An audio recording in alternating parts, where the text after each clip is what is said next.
I remember just walking up to the line. My brother was tapping the rim. I just really wanted him to make one. You know, he needs these shots. This was it. The game was on the line right here. With 10 seconds left to go in the game, and his team down by 1 point, Matt Stevens stood on the free throw line, facing a basket he could not see. What's it like to be in darkness when everybody else around you can see? It's not so much the physical part. It's just all the stuff about it that I have, to go through. Feeling like I'm just so different. I mean, it's something, I wouldn't wish on anybody. Matt Stevens was born prematurely 20 years ago, weighing just 3 pounds, 9 ounces. He had detached retinas in both of his eyes, a rare condition that affects just 1,500 of the 4 million babies born annually in the United States. 6 weeks after Matt was born, doctors told his parents that their son was blind. We were just devastated at the beginning, like totally devastated. I mean, when I held him and he would look towards me smiling, and you're like, you're never gonna see me. That was hard. Growing up outside of Philadelphia, Matt loved sports, even though he was never able to play organized sports. Did you ever think that you would play on a team? No. Why not? Well, this is because, just because I had no vision. As Matt got older, his eyes began to atrophy because they weren't being used, and doctors had to remove them. First, his right eye when he was 8 years old, his left eye 11 months later. What do you remember about those eyes? Just how pretty blue they were. I always had hope down deep that maybe someday we would see it again. And then when they removed the first one, your hopes really go down the tubes. Now a senior at Monsignor Bonner High School, Matt has learned to accept the limitations of his disability, but that hasn't taken away his desire to compete. I'm always constantly thinking of how I can, get him to play, looking for all these avenues to get him in these sports and coming up with nothing. When you found it? It's hard. Joe came up with a way for Matt to play basketball, to at least be able to shoot. All right, well, first me and Joe walk up to the foul line. Okay. In his high school gym, Matt took me through his shooting routine with Joe. He showed us how he learned to zero in on the basket by hearing the tapping of his walking cane on the rim. Listen, Matt, you shot it over here last time. And you have to shoot it here. Okay. Does that sound different to you? Yeah. What's the difference? Like, just in, I guess, the direction. Okay. There it is. Nice shot, Matt. Nice shot. Last fall, Joe became the head coach of a Catholic youth organization basketball team. Joe asked Matt to help out as the team equipment manager. I think that was enough for him, because he was a part of something. He was a part of a basketball team in a quote-unquote normal league. But for you, you wanted even more.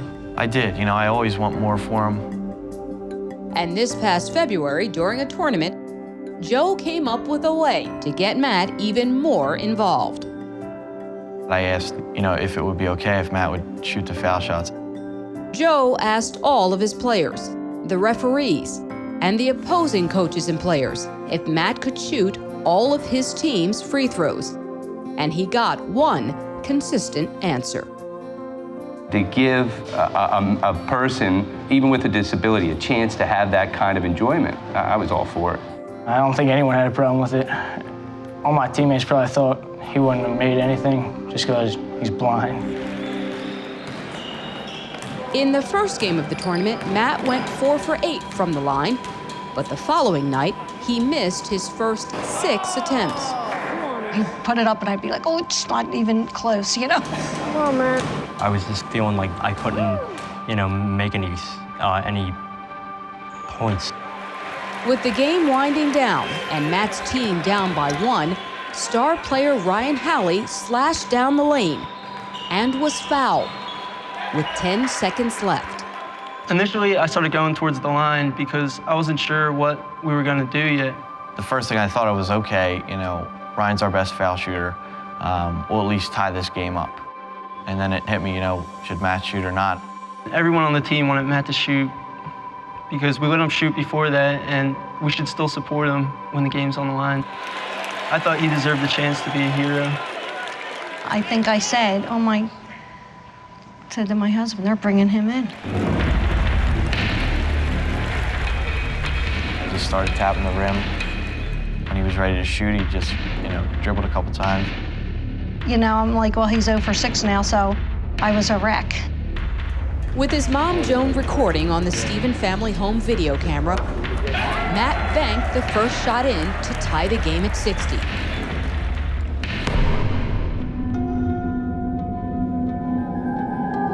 The next moment was 20 years in the making.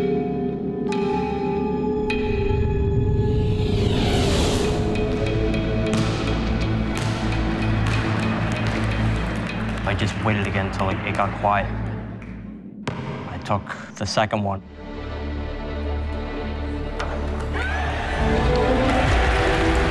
Matt made both free throws to give his team a 61-60 lead and quickly rushed off the court with Joe's help. The opposing team raced down the floor and threw up a last-second attempt that fell short. The buzzer sounded. It was official. Matt Stephen had won the game. How did that game make you feel different?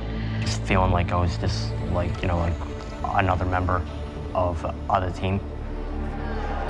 It just really felt really good. That was just a great moment. I mean, I can look at him with that smile on his face for the rest of my life. For everyone in the gym that night, seeing Matt Stephen was believing. And for Matt, not seeing means believing in himself and the things he can accomplish. Since that game, Matt has become a school celebrity. He got up the nerve to ask a girl to the prom, and she said yes.